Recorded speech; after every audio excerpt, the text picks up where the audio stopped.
آج تیسرا روز ہے میلاد النبی کا۔ تو آج ہم میلے کو سیکھنے کی کوشش کریں گے کہ یہ میلہ ہوتا کیا ہے۔ بہت سے لوگ کہتے ہیں ایسے میلے کرتے تھے میلے کرتے تھے، تو ہمیں پتہ ہونا چاہیے کہ یہ میلہ ہے کیا، اور میلہ لفظ بائبل میں کہاں لکھا ہوا ہے، یہ بہت زیادہ ضروری ہے۔ جب ہمیں یہ پتہ چل جاتا ہے کہ یہ تو ببلیکل ورڈ ہے، بائبل میں لکھا ہوا ہے، تو پھر معاملات ہمارے کافی آسان ہو جاتے ہیں اور مسائل حل ہو جاتے ہیں۔ اور میرے خیال میں 99% لوگوں کو نہیں پتا کہ بائبل کا یہ ورڈ ہے، بائبل میں یہ لکھا ہوا ہے، بائبل میں یہ استعمال ہوا ہے۔ لیکن چونکہ ہمارا نالج ایک خاص حد تک ہوتا ہے، اسی وجہ سے کئی دفعہ ہم ان باتوں کو پورے طور پر جان نہیں پاتے ہیں جو خدا کا کلام ہمیں سمجھا ہے۔ تو آج ہم میلے کو پورے طور پر سیکھنے کی کوشش کریں گے، وہ کہ ہمیں تھوڑی مدت میں یا تھوڑے ٹائم میں ہمیں یہ سیکھنا ہے، لیکن میں کوشش کروں گا کہ 15-20 منٹ میں ہی ہم اس بات کو سیکھ جائیں۔ تو میلہ جو ہے وہ ایک لفظ سنسکرت زبان کا ہے، جس کا مطلب جاننے سے پہلے میں یہ بتا دوں کہ یہ ہے کیا۔ میلہ اسم ہے، اسم فعل نہیں، فعل ہوتا ہے کام، اور اسم ہوتا ہے کسی بھی چیز کا، جگہ کا یا شخص کا نام۔ کسی شخص کا، جگہ کا یا چیز کا نام اسم کہلاتا ہے۔ تو میلہ اسم ہے۔ جیسے کہ یہ پنکھا ہے تو پنکھا اسم ہے۔ اب اس کے جو پر ہیں وہ بھی اسم ہے۔ جب یہ چلتے ہیں تو ہوا دیتے ہیں، تو وہ جو عمل ہے وہ فعل ہے، ہوا دینا۔ تو پنکھا اسم اور اس کے ہوا دینے کا عمل جو ہے وہ فعل ہے۔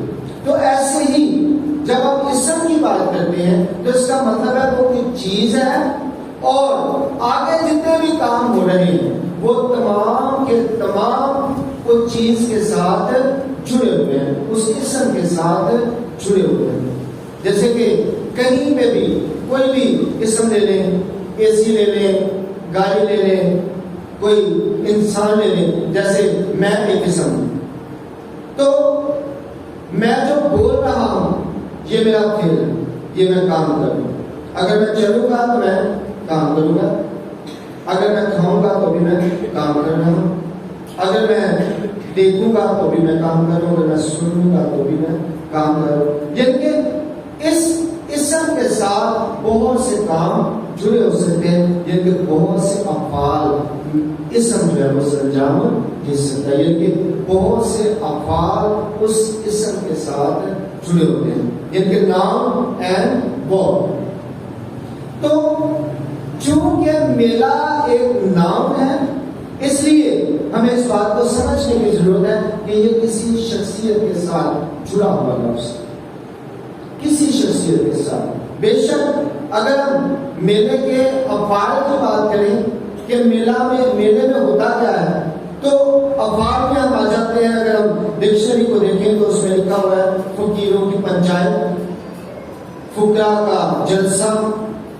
فلاحی مقصد کے لیے کسی نمائش کا انعقاد کرنا، کسی مقام خاص پر ہر قسم کے لوگوں کا مل کر اکٹھا ہونا، اور انگریزی میں فیسٹیول اسے کہتے ہیں۔ اور انگریزی میں جو اس کا کام ہے وہ کیا ہے؟ ہر وہ مقام جہاں تاریخ معینہ پر سال میں ایک بار، ہر وہ مقام جہاں تاریخ معینہ پر سال میں ایک بار لوگوں کا اجتماع ہو، اور اس میں بالعموم خرید و فروخت اور کھیل تماشوں کا بھی اہتمام ہو، میلہ ہے۔ یعنی کہ جو میلہ اسم ہے اس کے ساتھ یہ تمام کے تمام افعال جڑے ہوتے ہیں۔ لہذا اگر کوئی کہے کہ جی وہاں پہ میلے میں تو لوگ کھیل کود رہے تھے، میلے میں تو جھولے لگے ہوئے تھے، میلے میں تو لوگوں نے اسٹالز لگائے ہوئے تھے، تو آپ کو پتا ہونا چاہیے کہ میلہ جہاں پہ بھی لفظ یوز ہوتا ہے اس کے ساتھ اس کے افعال کی بات ہوتی ہے کہ وہاں پہ کام کون کون سے ہو سکتے ہیں۔ تو یہ تمام کام وہاں پہ الاؤڈ ہوتے ہیں جب آپ میلہ کا لفظ استعمال کرتے ہیں۔ تو اس لیے وہاں پہ ایسے کاموں سے آپ منع نہیں کر سکتے۔ ہم یہ نہیں کہہ سکتے یہاں پہ سٹالز نہیں لگائیں گے جی یہ میلہ، تو میلہ ہوتا ہی ہوا ہے جہاں پہ یہ سارے کام ہو سکتے ہیں۔ تو اب ہم بات کریں گے کہ میلہ چونکہ اسم ہے تو اسم ہونے کے ناطے یہ کسی شخص کو ظاہر کرے گا، کسی جگہ کو ظاہر کرے گا، یا کسی مقام کو، یہ کسی نہ کسی شے کو ظاہر کرے گا۔ جب ہم میلہ کا لفظ استعمال کرتے ہیں تو اسے جب ہم ترجمہ کرتے ہیں اس میں اردو میں، تو اس کا ترجمہ بنتا ہے بے داغ۔ کیا بنتا ہے؟ بے داغ۔ بے داغ یعنی کہ جب ہم میلہ مقدسہ مریم کہیں گے تو ہم کہیں گے کہ مقدسہ مریم بے داغ ہے اور ہم اس کی گواہی دینے کے لیے چاہتے ہیں۔ مقدسہ مریم سوال کرتی ہے، وہ بھی یہی بیان، وہ بھی جس کا میلہ کریں گے وہ یہی کہیں گے کہ یہ جو شخص ہے جس کا ہم میلہ کریں یہ بے داغ ہے، یہ جو شخص ہے جس کا میلہ کریں یہ پاک ہے، یہ ہر طرح سے پاک ہے، تبھی وہ اس کا میلہ کریں گے۔ تو جب کبھی بھی میلہ کا لفظ آپ کے ذہن میں آئے تو آپ کو یہ جان لینا چاہیے کہ اس کا مطلب ہے کہ کوئی شخص ہے جو ہر طرح سے بے داغ ہے، کوئی شخص ہے جو ہر طرح سے بے عیب ہے، اور ہم اس شخص کے لیے ایک جگہ پہ اکٹھے ہوئے ہیں اور اس کو کہتے ہیں میلہ۔ اب ہم دیکھیں گے جب ہم جاتے ہیں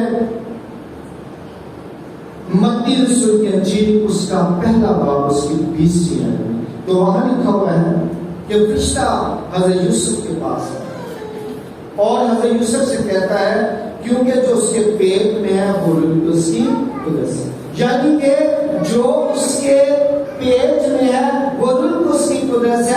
مطلب کیا ہوا کہ وہ جو خاتون ہے جو آپ کی منگیتر ہے وہ کیا ہے؟ بے عیب۔ وہ کیا ہے؟ بے عیب ہے۔ سنسکرت میں کہیں گے وہ میلہ ہے۔ وہ کیا ہے؟ میلہ ہے، یعنی کہ بے عیب۔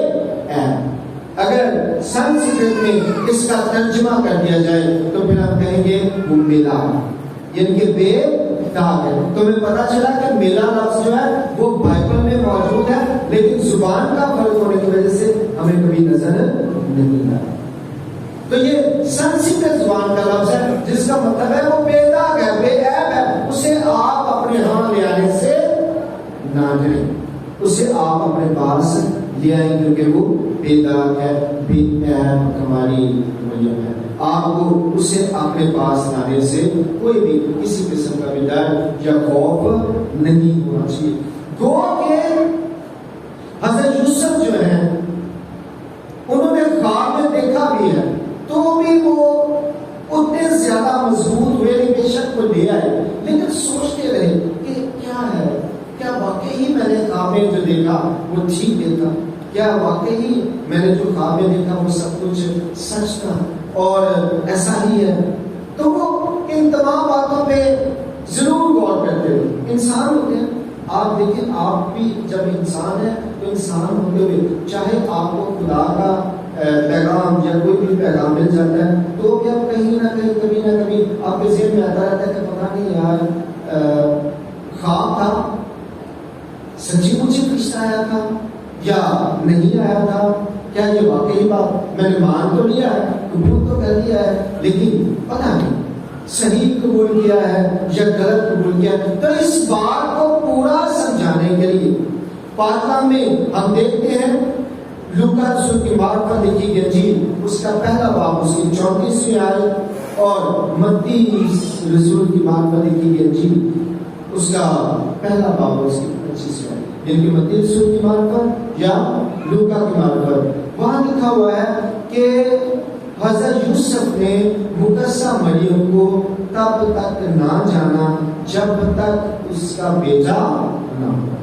اور ہمارے بہت سے بھائی جو کیتھولک کے ساتھ خاص عداوت کرتے ہیں وہ کہتے ہیں جانا کا مطلب یہ ہے کہ حضرت یوسف نے مقدسہ مریم کے ساتھ میاں بیوی والے تعلقات نہ پیدا کیے جب تک کہ ان کا بیٹا نہ ہو.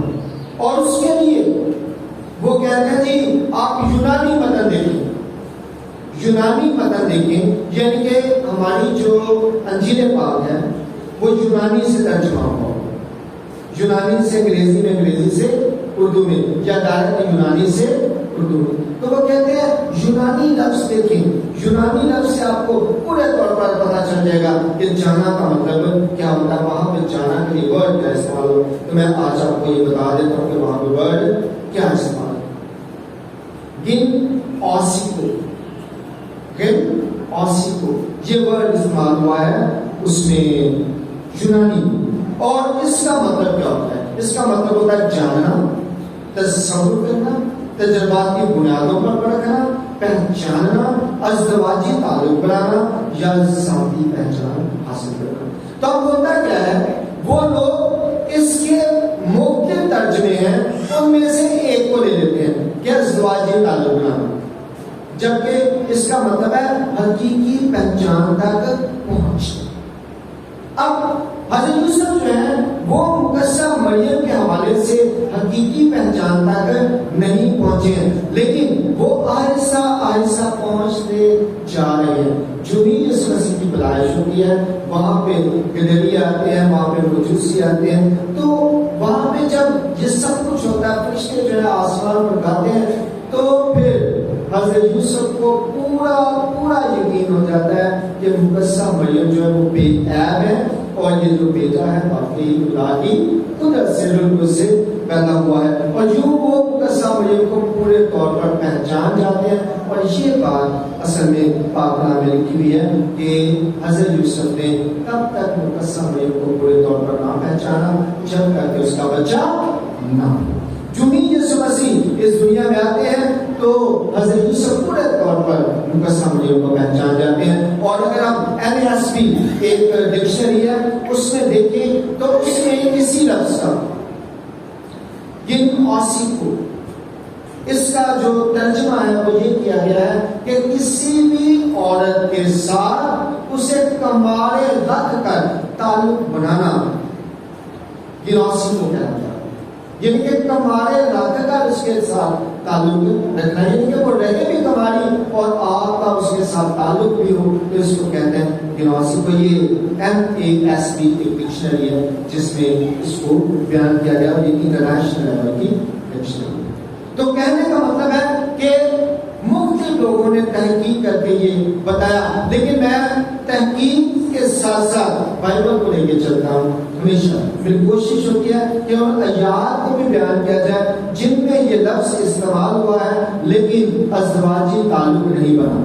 جیسے کہ مرکز 5 باب اس کی 34ویں آیت, مرکز 9 باب اس کی 30ویں آیت, مرکز 13 باب اس کی 28ویں آیت, لوکا 15 باب اس کی 19ویں آیت, متی 22 باب اس کی 18ویں آیت, متی 10 باب اس کی 26ویں آیت, یوحنا 7 باب اس کی 17ویں آیت, اعمال 21 باب اس کی 34ویں آیت, اعمال 9 باب اس کی 24ویں آیت, قدسیوں 4 باب اس کی 8ویں آیت, پہلا تسالونیکیوں 3 باب اس کی 5ویں آیت, پہلا کرنتھیوں 4 باب اس کی 19ویں آیت, دوسرا کرنتھیوں 2 باب اس کی 34 آیت. ان تمام میں یہ لفظ استعمال ہوا لیکن ازدواجی تعلق کے لیے نہیں ہوا, جس سے ہم پورے طور پر سیکھ جاتے ہیں کہ جو لفظ لوکا میں یا متی میں استعمال ہوا ہے وہ مقدسہ مریم کا اور حضرت یوسف کا آپ کو لوگوں کے سامنے ظاہر کر دیتے ہیں کہ مقدسہ مریم بے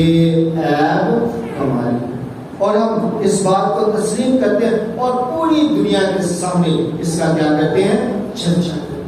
اس وجہ سے اس میلے کو منعقد کرنا, اس میلے کو منانا انتہائی زیادہ ضروری.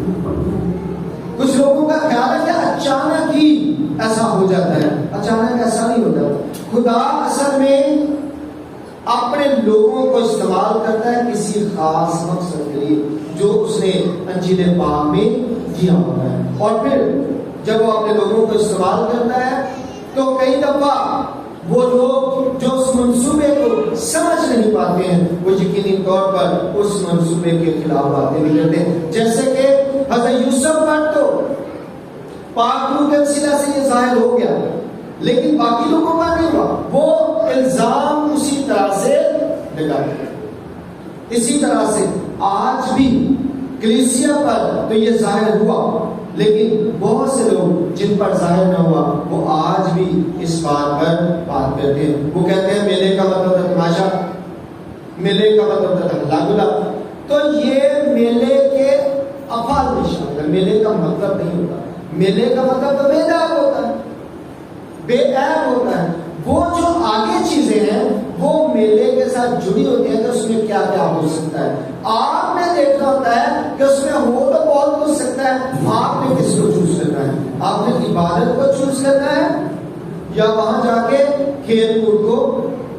کس کو آپ نے چوز کرنا ہے؟ جس کو آپ چوز کریں گے اس کے لحاظ سے وہ جو بے داغ کمائی ہے اس کی برکت آپ کو ملے گی, آپ کے اعمال کے لحاظ سے, آپ کے فعل کے لحاظ سے. اور اگر ہم دیکھیں مقدس منجل کے حوالے سے, اس میلے کے حوالے سے, کیونکہ بے داغ کی بات کر رہے ہیں, تو مقدس منجل جب الاسباط سے ملنے جاتی ہیں لوکا 1 باب اس کی 43 آیت میں, تو وہاں لکھا ہوا ہے کہ الاسباط مقدس مریم کو دیکھتی ہیں اور کہتی ہیں میرے لیے یہ کیسے ہوا کہ میرے خداوند کی ماں میرے لیے کیسا ہوا. یہ خوشی کی بات ہے. مقدسہ مریم کا آپ کے ہاں آنا یا آپ کا مقدسہ مریم کے ہاں جانا یہ خوشی کی بات ہے. اور لکھا ہوا میرے لیے کیسے ہوا کہ میرے خدا کی ماں میرے خداوند کی ماں میرے پاس ہے. اور کہاں لکھا ہے کہ الاسباط لطف سے بھر گئی. کس سے بھر گئی؟ لطف سے. اس کا مطلب ہے یہ بات الاسباط نہیں کہہ رہی بلکہ ان کے اندر خدا کا پاک روح کہہ رہا ہے. اور خدا کے پاک روح نے یہ کہا کہ میرے لیے کیسے ہوا کہ میرے خداوند کی ماں میرے پاس ہے. تو جب ہم مقدسہ مریم کو خداوند کی ماں کہہ کر اسے اپنے ہاں اتارتے ہیں تو یہ خوشی کی بات ہوتی ہے, بالکل اسی طرح سے جیسے الاسباط نے یہ کہا. پھر اس کے بعد جب ہم آگے جاتے ہیں تب دیکھتے ہیں کہ الاسباط مقدسہ مریم سے مخاطب ہے اور کہتی ہے کہ تو عورتوں میں مبارک ہے اور تیرے پیٹ کا پھل بھی مبارک. تو عورتوں میں مبارک ہے اور تیرے پیٹ کا پھل بھی مبارک. آج اگر میں کسی کو کہوں نا, کسی کو کہوں کہ یار آپ بڑے کمال کے بندے ہیں, آپ مبارک انسان ہیں, تو وہ شخص ایسے بھول جائے گا اور وہ اپنے آپ کو سینئر تو پتہ نہیں کیا کچھ کہنا شروع کر دے گا اور لوگوں سے کہے گا میں بڑا بلیسڈ ہوں, میں بڑا مبارک ہوں, تو مجھے ذرا سینئر کہا کرے, میری عزت کیا کرے. لیکن مقدسہ مریم کا طریقہ کار دیکھیں. الاسباط کہہ رہی ہے کہ آپ عورتوں میں بھی مبارک ہیں اور آپ کے پیٹ کا پھل بھی مبارک ہے. اس لیے کیونکہ جب میں نے آپ کے سلام کی آواز سنی تو میرا بیٹا یوحنا مارے خوشی کے میرے رحم میں خوش ہو. تو آپ بھی مبارک ہیں اور آپ کے پیٹ کا پھل بھی مبارک ہے. تو مقدسہ مریم نہ بھولتی ہے نہ غرور میں آتی ہیں بلکہ کیا کہتی ہیں, انکساری اور عاجزی کی بڑائی کرتی اور کہتی ہے کہ اس نے اپنی بندی کی پست حالی پر, یعنی کہ انکساری کا پیغام. الاسباط کہہ رہی ہے آپ مبارک ہے عورتوں میں, اور وہ کہہ رہی ہے کہ خدا کا شکر ہے اس نے اپنی بندی کی پست حالی پر, یعنی کہ وہ انکساری کا اظہار کر رہی ہے, نہ بھولتی ہیں بلکہ انکساری کا. اور ہمارے لیے ایک پیغام ہے کہ اگر خدا آپ کو عزت دے تو انکسار ہو جائے. اگر آپ کو خدا عزت دے تو انکساری اڈاپٹ کریں. عزت دے اگر خدا آپ کو تو بھولے نہ, عزت دے خدا آپ کو تو آپ اپنے آپ کو کچھ بڑا نہ سمجھنا شروع کر دیں بلکہ اپنی زندگی میں عاجزی کو لے کر. یہ مقدسہ مریم یہاں پہ ہمیں کیا دے رہی ہے, پیغام دے رہی. اور اس کے بعد ہم دیکھتے ہیں کہ یہ ساری باتیں مقدسہ مریم نے تب کی جب الاسبات یہ کہہ چکی ہیں پاک روح کی مدد سے، یعنی کہ ان کے اندر پاک روح ہے، اور الاسبات یہ کہہ چکی ہیں کہ تو بھی مبارک ہے تیرے پیٹ کا پھل بھی۔ اس کا مطلب یسوع مقدسہ مریم کے بطن میں، یسوع کہاں پہ ہے؟ مقدسہ مریم کے بطن میں۔ اس کا مطلب ہے کہ اب جو بھی بات مقدسہ مریم کہیں گی وہ کون کہہ رہا ہوگا؟ وہ یسوع ہی، یعنی کہ پاک روح ہی کہہ رہا ہوگا، وہ مقدسہ مریم کے اپنے الفاظ نہیں ہیں۔ اور وہ الفاظ دیکھیں کیا ہے؟ دیکھ اب سے لے کر ہر زمانے کے لوگ مجھ کو، تو یہ مقدسہ مریم نہیں کہہ رہی ہے، کون کہہ رہا ہے؟ جو مقدسہ مریم کے اندر ہے، کیونکہ لکھا ہوا ہے خدا کے کلام میں کہ بولنے والے آپ نہیں ہوں گے بلکہ میرے باپ کا روح ہوگا، اور یسوع مسیح چونکہ اندر ہے تو اس کا مطلب ہے اب بولنے والے مقدسہ مریم نہیں ہے بلکہ یسوع مسیح خود ہے۔ تو انہوں نے مقدسہ مریم کے حوالے سے کہا کہ دیکھ اب سے لے کر ہر زمانے کے لوگ مجھ کو مبارک کہیں گے۔ اگر ہم مسیح کی اس بات کو نہیں مانتے اور کہتے جائیں کہ میں کلام پر بڑا من کر رہا ہوں اور کلام مجھے بہت زیادہ آتا ہے، کلام تو ابلیس کو بھی آتا ہے، میں کئی دفعہ لوگوں سے کہتا ہوں کہ کلام تو ابلیس کو بھی آتا ہے۔ کیا ابلیس نے نہیں کہا کہ زبور 91 میں کیا لکھا ہوا ہے کہ وہ تجھے اپنے ہاتھوں پر اٹھا لیں گے، اور اس نے زبور 91 کا پورا ریفرنس دیا یسوع مسیح کو، اور یسوع مسیح سے کہا کہ دیکھ زبور 91 میں لکھا ہوا ہے کہ تو اگر اپنے آپ کو نیچے گرائے گا تو فرشتے تجھے اٹھا لیں گے۔ یہ کس نے ریفرنس دیا؟ یہ ابلیس نے ریفرنس دیا۔ ابلیس نے کہا، اس کا مطلب ابلیس کو پوری بائبل آتی ہے۔ اگر آپ کو پوری بائبل آتی ہے اور بائبل کا بڑا نالج ہے تو اس کا مطلب یہ تھوڑی ہے کہ آپ خدا کے کلام پر چل رہے ہیں۔ خدا کے کلام پر وہی چلتے ہیں جو کلام کو سمجھ کر بات کرتے ہیں، اور کلام کو سمجھ کر ان لوگوں کی عزت کرتے ہیں جس کی عزت کون کرتا ہے؟ خدا کرتا ہے۔ اب دیکھیں جیسے کہ میں پہلے کئی دفعہ کہہ چکا ہوں کہ پیدائش نہیں، تکوین میں ہی لکھا ہوا ہے کہ میں تیرے درمیان اور عورت کے درمیان، تیری نسل کے درمیان اور عورت کی نسل کے درمیان کیا ڈالوں گا؟ عداوت ڈالوں گا۔ اس کا مطلب ہے جو لوگ بھی ابلیس کی جماعت میں ہیں وہ اس عورت کی اور اس کی نسل کی کیا کریں گے؟ مخالفت۔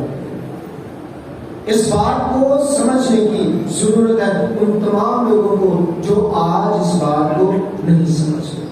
اور میلہ، جیسے میں نے آپ کو کہا، اس کو ابھی تو زیارت کہا جا رہا ہے۔